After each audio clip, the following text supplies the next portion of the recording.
These Oklahoma Sooners are standing out big time in spring ball.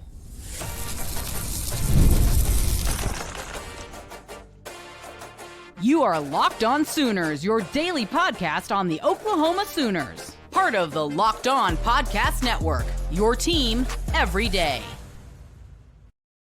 What's up, Sooner Nation? Welcome to Locked On Sooners, and thank you for making Locked On Sooners your first listen every single day. Shout out to all the everydayers out there. Today's episode is brought to you by FanDuel. Right now, new customers can get $200 in bonus bets when your first $5 bet wins.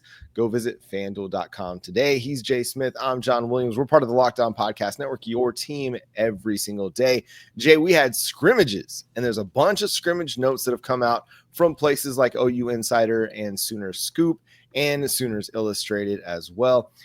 These are sourced notes that they were talking to people on the inside, sharing some intriguing takeaways from these scrimmages that have taken place over the last few days.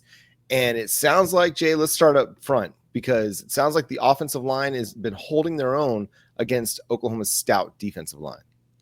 Yeah, you're starting to see it kind of develop out. And I had a parent or two actually send me some notes too from the actual practice where they were able to attend, or someone they knew that got to attend. So I had to be able to add some additional context from them, which was really awesome to receive. But it sounds like number 56 is that dude. Number 56 is really good. Number 56 is a beast. So when you hear about that on the offensive line, number 56 is Michael Fasusi. Yes, he is as advertised. He sounds like he is that dude. Another interesting nugget to go with him and Gabe had talked about this, Gabe Eichert over there at Oklahoma Breakdown. He's been hyping up Ryan Fogier a lot. Also said that he looks like a SEC guard right now. And it sounds like Fogier is getting a lot of run on the second team at right guard, right behind Adepoju Adebawore. So it sounds like our true freshmen have emerged on the offensive line. Yeah, and from George Toya over at Sooner Scoop, he's saying that the offensive line is pretty much set in stone right now and has been the starting unit. Jacob Sexton at left tackle, Eddie Pierre-Louis at left guard, Troy Everett at center, Adepoju Adebawore at right guard, and Derek Simmons at right tackle, but has mentioned that Fasusi and Fogier have solidified themselves on the second team unit. Now, this comes with Heath Ozida and Logan Howland being out this spring due to cleanup surgeries, injuries, things like that. So they'll be back for fall camp. We'll see how that offensive line position battles take place. But the positive here is that you have a unit that is working together, and that if that unit stays healthy, that'll probably be your starting five going into the start of the season, unless Fogier and Fasusi just continue to emerge and ascend and just take a job. I extremely doubt that Bill Bowe would start either one of those two within the first couple of weeks, just because his track record of starting true freshmen. He usually gives them about 4 or 5 games to really push in. But John, you made a great point. We're in a much better position than we were last year. And even last year, this was said, is that if Eddie Pierre-Louis had been there for spring ball last year, because at Tampa Catholic, you can't graduate early. You have to finish in the spring. I guess they don't allow students to graduate early, but he didn't come until summer. So he still had playbook stuff to learn, still need to get his weight up because he was doing track. But that was the big thing. I remember that Brent Venables had said that if Eddie Pierre-Louis had been here in the spring, you might see a lot more of him in the season. Well, he's here at the spring. It sounds like you said, he has taken that spot. I had predicted my offensive line was exactly as you stated, except for I figured Jake Taylor may take the right. But because Jake is out along with Heath Ozida as well as Logan Howland, Derek Simmons is taking that spot. And because we talked about how country strong the kid is, he's infamous for, being able to snatch up somebody and toss them. So it sounds like that's going to be the line. But the beauty of that, John, is that gives you a 2 deep and a potential 3 deep of actual experience with raw talent that could play at this level. I'm stoked about that, because that is the biggest question about Oklahoma. Is the offensive line going to be up to par for the SEC for John Mateer to be able to do his job? Well, we saw when the team had just about enough health to do something. That Alabama game, the Auburn games, was probably the most healthy games we had this year. and we saw, wins out of it. Even the Missouri game where we should have, we just couldn't get the offense to finish it up. But if you've got now 2 deep of guys that can play and they're ready to play, I think we'll be fine for the next couple of years. Yeah, it sounds like it's much improved. Let's talk about John Mateer because he just continues to impress. The wide receiver room has really been impressive all spring, but Javonnie Gibson, Isaiah Satania, Deion Burks right now emerging as kind of the top guys with that first unit.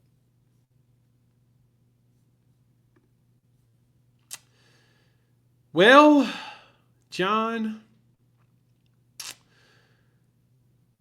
the wide receiver room is going to be good.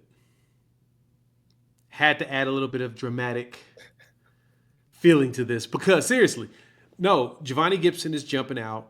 Isaiah Satania has emerged as someone to really compete with Deion Burks. As mentioned, Deion Burks is back. He's actually playing now.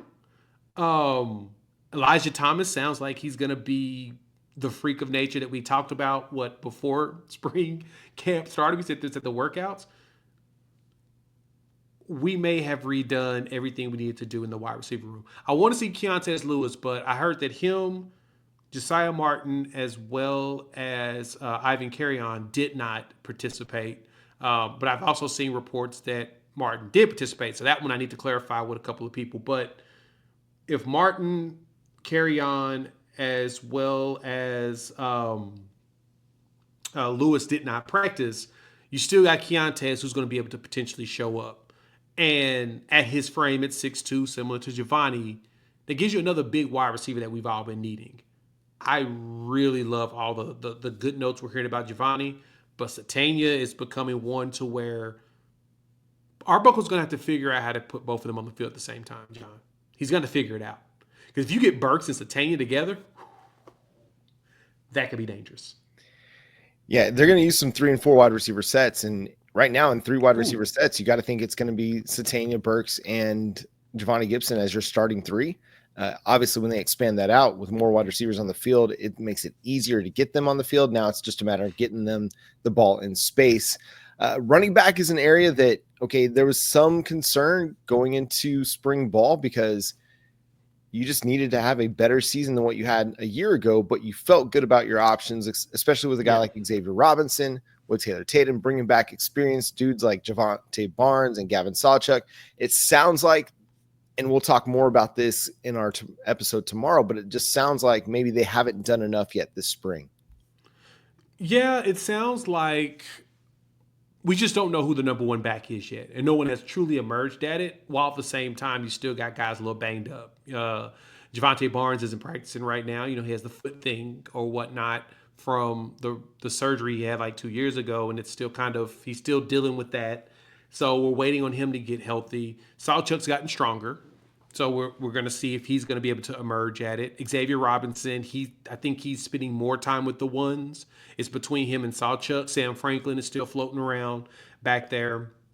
But Torrey Blaylock is also making a name for himself. It sounds like he has a lot of potential, and the team really likes him. But we may need another veteran, another P4 back that's, used to the grind at this level. So we'll have to talk about all the players that we possibly going to need. But it does sound like, the running back, there hasn't been anyone that has just made it themselves. I am that dude, that number 1. Because Xavier Robinson got hurt, right before the LSU game. I think he got dinged up in the Alabama game at the end. And LSU, he ended up coming off and going back in. When you dealt with that, you didn't know where Xavier Robinson is right now. So I would like for him to emerge as your number 1, especially after what he gave us against Alabama. But, you gotta show it in practice if you want to, show it in the game. That's kind of the big thing. It's now he's running with the 1s and 2s. If he's not showing it against that defense, who's prepared for him, everybody else in the country will be too. So we got to make sure that we find ourselves that emerging number 1. But it doesn't sound like we have just one that's a bona fide 1, but we do have some good options. That's the silver lining in all of this conversation. Yeah, we'll have to talk defensive notes from scrimmage on tomorrow's episodes. We just spent the entire segment talking offense. So we'll do that on tomorrow's episode. We'll talk about the defensive side of the ball. Sounds like Will Huggins at tight end has been the guy. He's kind of emerged as the lead person at tight end, the former Kansas and Pittsburgh State transfer. So intriguing option there. He's got good size, good ability to block. Played at Kansas. Yeah. Yep. We'll see where tight end goes. I don't think that's going to be a position that's quite settled until, and may not be settled all year long. But we're going to talk about former 5-stars. Oklahoma's got several of them on the roster, but who needs to break out the most for the Oklahoma Sooners to have success in 2025?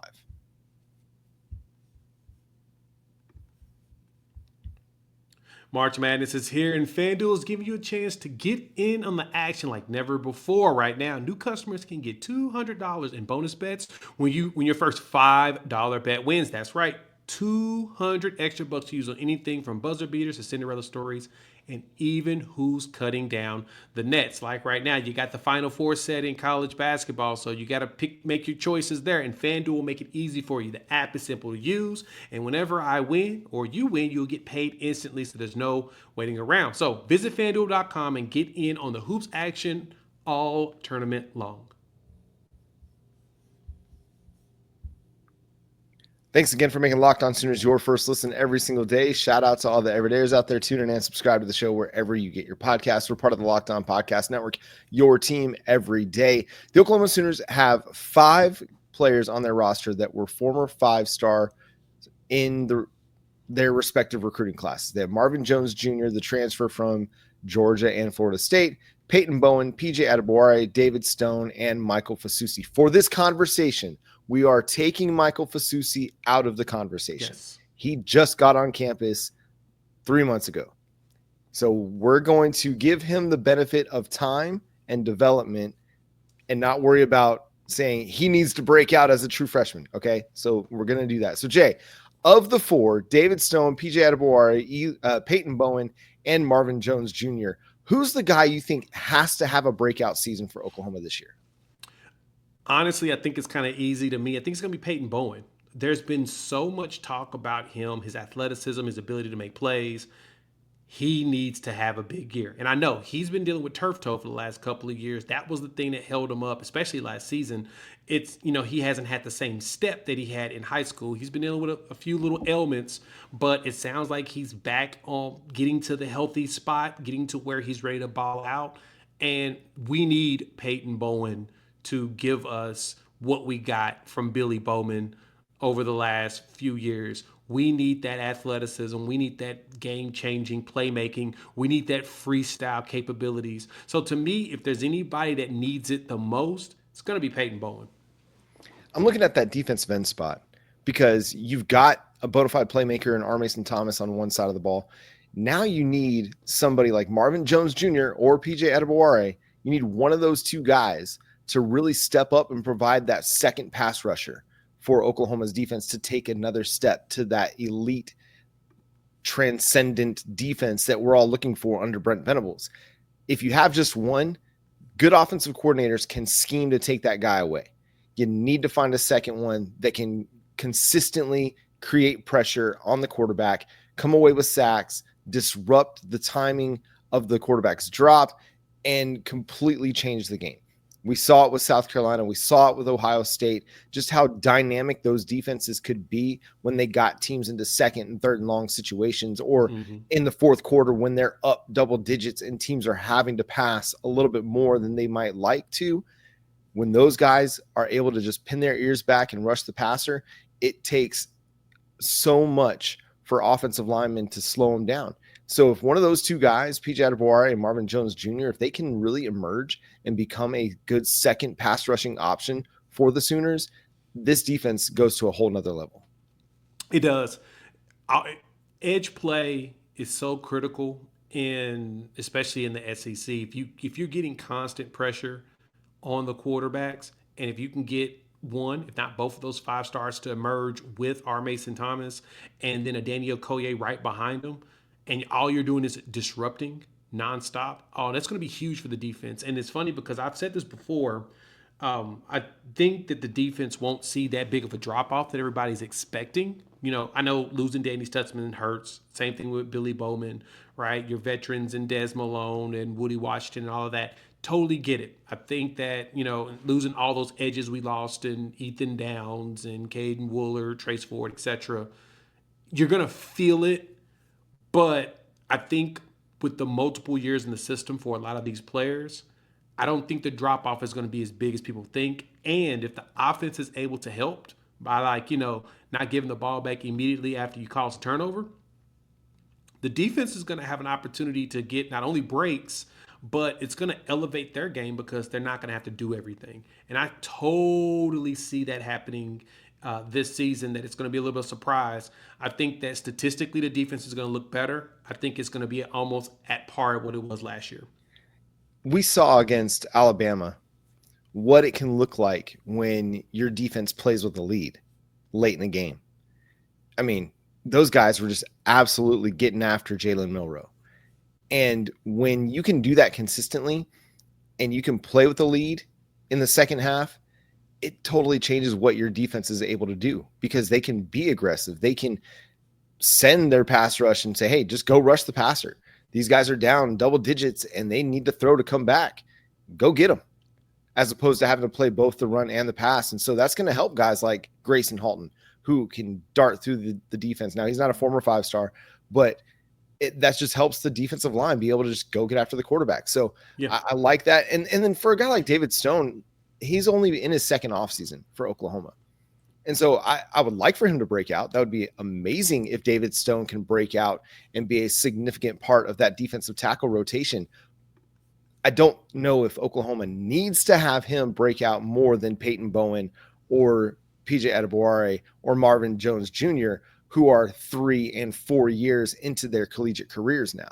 They've been around, especially Peyton Bowen and PJ. They've been on this roster for 3 years now. It's their time to step up and take a role that's significant and go produce for Oklahoma. Marvin Jones Jr., he just got here, and that transition can be difficult when you transfer and you're now learning a new defense again for the third time in your collegiate career. That can be a challenge. But those other guys, they've been under Brent Venables their entire collegiate career. Now's their time. Now's the time for them to be healthy, stay healthy, and go make an impact. Yeah. No, I'm with you on that. And I think with Stone, the big thing for him was just getting to weight. I mean, he was around the 280s, 290s last year. And so getting up to weight, getting the size he needs, and be able to maintain that speed and his agility, the first step that he has to have to be successful in that role, that was critical. Well, now he's at 313, and it's been verified numerous times. I think he may be a little bit more, maybe close to 315. And he's still maintaining that strength and speed that you need in order to be successful at that role. So now you'll see him. Jaden Jackson's out, so you've been seeing more David Stone, and David Stone has been showing up. That's what you want. Same thing with Marcus Strong. So you get yourself some depth with them, and then Grayson Halton, G-Baby's out there. A lot of people talk about him being a captain. Like, he's a leader in the room. He's a leader amongst the players. Everyone listens to him. Like, he jumps all over them, which is what you want. You need to see more growth in the leadership aspect of some of these young players. And that's what Brent Venables needs on that defense. The more defensive leaders he can have, and those that are comfortable with teaching the defense, especially now that Brent Venables is calling the plays. You already seen how some players got excited when we mentioned that, when they heard that. Like, Brent Venables calling it, it's his defense. We already know what he can do. We've seen his track record. That's why we're here. Well, now having leaders to be able to help teach that down and be able to hold each other accountable, I like seeing that. And so for David Stone, it was really execute. And I think that he now has an opportunity. He's going to be able to do that. That's probably where we're going to be. Yeah, and I think it's going to come. I really do. I think he is going to have a breakout year. I think just because Oklahoma has really, really good depth at defensive tackle, it's not as pivotal for him to go have a breakout season, right? Where you still have a little bit of a question at defensive end opposite of R. Mason Thomas. You still have a little bit of a question at safety. You're good at safety, right? You've got good depth at safety, but beyond Robert Spears Jennings, it's kind of young and unexperienced. So you need a guy like a Peyton Bowen. You need Marvin Jones Jr. or PJ Adebawore to break out, because those are areas where you still have a legit question mark, because one, you don't have a depth chart, and two, you don't know who's going to take over Billy Bowman's role or Ethan Downs' role on the defense. So a lot of intriguing options, though. The defense is going to be really good. Mike Hawkins, the father of Michael Hawkins Jr., said on social media, he's like, I think everybody's going to be surprised with how good Oklahoma's defense is going to be in 2024 or 2025, that potentially it could be even better than what it was last year. So that's kind of an exciting potential development. We'll have to see the proof in the pudding when they get on the field this fall, but the pieces are there for Oklahoma to be really, really good on defense once again this season. The Oklahoma Sooners are in the midst of trying to bring in another quarterback for their 2026 recruiting class. Bowe Bentley revealed his top 3. We'll discuss that coming up next here on Locked On Sooners. The NCAA tournament is here, and so is the Bracket Breakdown. Locked On Podcast Network and Amazon Fire TV channels are teaming up to deliver NCAA tournament coverage like never before. Watch studio shows featuring former players and Locked On's local experts as they guide you through every upset, buzzer beater, and bracket matchup. Stream it all for free on Amazon Fire TV channel. Search Bracket Breakdown to see it all for free. It's your team every day.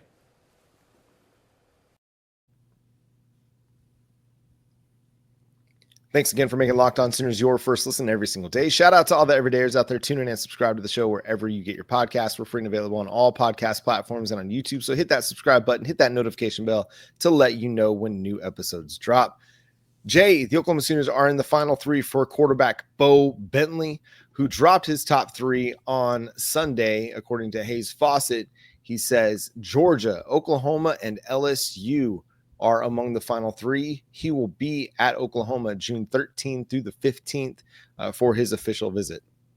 Yeah, we're going to see Bowe Bentley in town. And it sounds like he's the only player so far to publicly say that he's coming to visit Oklahoma that full weekend. Everyone else, there's like there's a 2027 player that's coming on just the 13th, and I saw another player on the 12th and 13th. Actually, 27 players, the 12th and 13th, and another player said they were going to come on the 13th, and I think go somewhere else for the weekend. But Bowe is going to be there all weekend long, so you know that Oklahoma is going to lay out the red carpet. The goal is to get 2 quarterbacks for this class. Bowe is sending himself up to being a top 10 quarterback in the 2025 class. Having him and potentially top 10 quarterback Jaden O'Neal in the same class would be huge. There's no guarantee that you'll get both, but to be honest, Oklahoma's pushing to get for both of them. Like I've mentioned before, Bowe Bentley is more of your John Mateer aesthetic, I guess you could say, and Jaden O'Neal is more of your Cam Ward. So Ben Arbuckle's had both. He's been able to see success with both. And so to me, you will want both to be able to see which works out the best here in the SEC. And I love Jaden O'Neal's arm and his ability to read defenses. I like Bowe Bentley's ability to run and throw on the run while scrambling. It's going to be fun to see just kind of how this goes going forward. Yeah, Oklahoma's going to make a big pitch. I mean, not only from the recruiting standpoint, but probably in the NIL game as well. You know, this is when we've seen Oklahoma make a big recruiting weekend for a specific player, you know they're pulling out the full court press, whether it was for Aaliyah Chavez, whether it was for John Mateer, and they're going to do that. And Oklahoma's got a lot going for them. I mean, as a football program, yeah, you come off of a 6-7 season, sure, but you're Oklahoma, right? For 25 years, you've had really good offense, great offenses, and not just under one offensive coordinator, under a number of offensive coordinators or play callers, and it's been great offense. So if you're a quarterback, Oklahoma is still a destination program for quarterback play. You bring in Ben Arbuckle, and that enhances that even more. And so if you can land both Jaden O'Neal and Bowe Bentley, that gives you the opportunity to have a really, really nice quarterback room in 2026 and beyond. And it gives you a little bit more kind of time, and you can be a little bit more patient, where, you know, with Michael Hawkins Jr. likely to take over in 2026. Okay, then beyond that, you've got quarterback competition that you can allow to see, okay, who's going to emerge and be the guy. You're not having to just hand the reins over to one person in particular, whether it's the 2027 or 2028 season.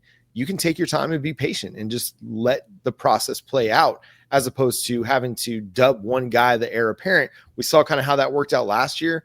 Jackson Arnold was dubbed the guy and didn't really have to compete. And whether or not that had anything to do with the way his game ended up being in that fall, we'll see, but it didn't work out. And so Oklahoma is going to want to have some insurance. And obviously we know that Cole Gonzalez will be gone after this year. John Mateer could likely be gone after this year. If he has a really, really good season, he could be off to the NFL. So getting 2 quarterbacks in the class makes a lot of sense to make sure that you have enough arms to be able to go forward with. But on Bo Bentley, man, the dude is a game changer. He is such a dynamic player, both with his arm and with his legs. And I mean, you mentioned it. He's like a John Mateer type. And he is a dual threat quarterback. And when you have a guy that is a legit dual threat quarterback, it just does something different for your offense. Even a guy like Dylan Gabriel, I mean, you might not have classified him as a quote unquote dual threat, but the dude was athletic and he can get out there and he can run. And it really allowed Oklahoma's offense to do several really, really nice things. And if you've got a Bo Bentley, that does make a difference. Now, Georgia, LSU are going to be difficult teams to overcome. But the interesting thing about that is Jaden O'Neal is also looking hard at Georgia too. So how that all is going to play out will be fascinating. But I think you can't go wrong with either guy. And if you can get both guys, man, that's awesome. Exactly. And I mean, right now you've got LSU in there for Bo Bentley with UGA and Oklahoma. Jaden O'Neal's also got those same schools after him. Like you said, it's Oklahoma's in competition for some really good players. And it would be huge having both. For me, with the way that Bowe plays down there in Texas, what would even be a big benefit of adding him? Also, similar benefits you had with Jaden O'Neal. Jaden O'Neal's recruiting kids in California as well as now Oklahoma, because he's here in Oklahoma. So he's still got the California connection, he's got the Oklahoma connection. Bowe's heavy in the Texas area, and a lot of those kids like him. Like a lot of those kids in the 26 class really like him. And so landing him will add an additional pipeline to additional players there in Texas, honestly, because you've noticed a lot of these kids, they communicate with each other and they talk about who they want to throw them the ball, who they want to protect, who they want to play ball with. So one of the big things that Oklahoma is going to need to do is really, push, try to get both of these quarterbacks. You got to keep both of them in your class. You keep both, good chance you can load up on 26 and you can really decide from there. Well, I think what's great about it is that Oklahoma is still at the forefront of these big recruiting battles, even coming out of a 6-7 season, right? The respect is still there for Brent Venables and for Oklahoma, despite what happened in 2024. I think everybody in their minds is writing that off. Like, that's not Oklahoma. And as much as people want to get Brent Venables out of here, put him on the hot seat, 2025 is going to remind everybody, okay, this is a pretty good coach, especially on the defensive side of the ball, and he's a great recruiter. Just got to get the offense figured out and get it good, and you're going to have a chance to compete at the highest level in the SEC and in college football. So exciting. We'll monitor Bo Bentley's recruitment and Jaden O'Neal's, as well as what Oklahoma decides to do on the defensive side of the ball, because they don't have a commitment yet on the defensive side of the ball in their 2026 recruiting class, but that's going to come. We talked about it last week. Oklahoma's recruiting is going to pick up as we approach the summer months, and we're going to start seeing a flurry of commitments for the 2026 cycle. But that's going to do it for today's episode of Locked On Sooners. Thanks so much for tuning in, being a part of the show. Subscribe to the show wherever you get your podcasts. We're free and available on all podcast platforms and on YouTube. So hit that subscribe button and that notification bell to let you know when new episodes drop. Follow Jay on social media at Unfair Sports. You can go check out his channel at Unfair Sports on YouTube as well. You can follow me at John9Williams and go read my work covering the Sooners over at SoonersWire.com. The show is at Locked On Sooners on all of your favorite social media platforms. But until next time, he's Jay Smith. I'm John Williams. Boomer Sooner. Happy Monday. 2QBU, maybe? 2QBU, maybe? I don't know.